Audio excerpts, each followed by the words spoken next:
I don't think people realize what a massive opportunity you have taking the LSAT in 2025 without the logic games section. For those who don't know me, my name is Steve Schwartz. I've been teaching the LSAT since 2005, and I personally increased my own LSAT score from a 152 to a 175.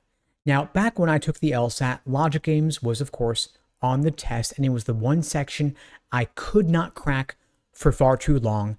I majored in political science. I was more of a humanities type person. Math and similar did not come easily to me. And so the fact that you're taking the LSAT in January 2025 or later, no more logic games on the test. This is great news because instead of LSAC replacing logic games with some bizarre new type of question, they just cut that section entirely, nuked a third of the test, replaced that section with just more logical reasoning instead.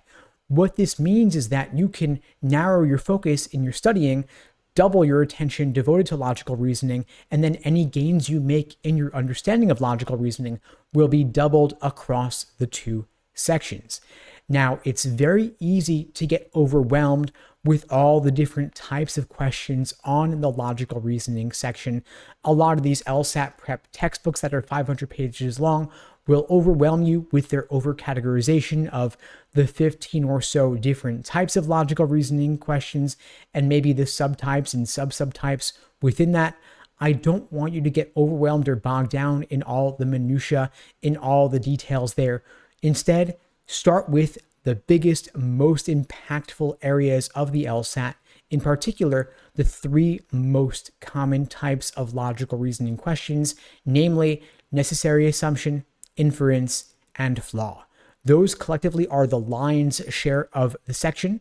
Those are the lowest hanging fruit. You'll get the most bang for your buck by starting there to begin with, and then you can focus on the relatively less common question types.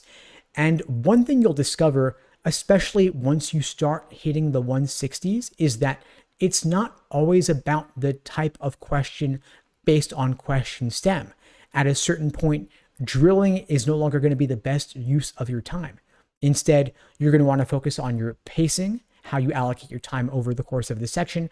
You're going to want to focus on your endurance, doing full-length timed practice tests, and you're also going to want to look at not just question stem types, but also the method of reasoning discussed in the argument, in the stimulus, meaning basically, what is the question actually asking you to understand, not just what is the task before you. But the good news, once again, is that just as there are a limited number of types of questions they are testing you on, some being more common than others, there is also a limited set of methods of reasoning they are testing you on, whether it's arguments in logical reasoning or reading comprehension passage structures in terms of how they lay out their arguments. Now, you may be thinking to yourself, is the January LSAT too late to apply to law school this cycle and start law school roughly 7-8 months later? The good news is the January LSAT is not too late.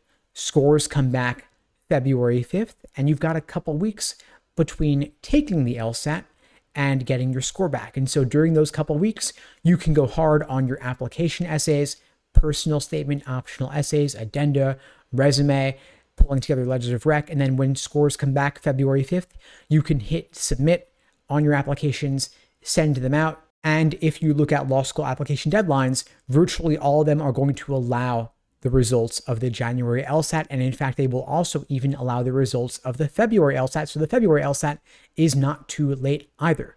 Now, of course, all else being equal, yeah, it's better to apply earlier rather than later. But the thing is, all else is rarely equal. And so if you think another couple months between the November LSAT and the January LSAT is going to be beneficial for your studying and beneficial for you getting your score even just a point or two higher, it's well worth the wait taking the LSAT in January instead, rather than having taken it in November. And so if you're going to benefit from having Thanksgiving, Christmas, New Year's, whatever your winter break is looking like, maybe between semesters in college, or maybe a bit of downtime during work, it's beneficial for you to have this time and take the most advantage of it that you possibly can. And of course, if you're self-studying or you're in a prep course, but it's not working for you and you're looking for a different approach and you haven't yet joined LSAT Unplugged, I'd be happy to help you out.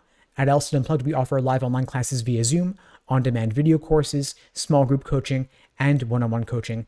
You can check out the links below to find out more and to book a call with me and my team. We'd be glad to help you out. And in the meantime, I'll wish you all the best and take care.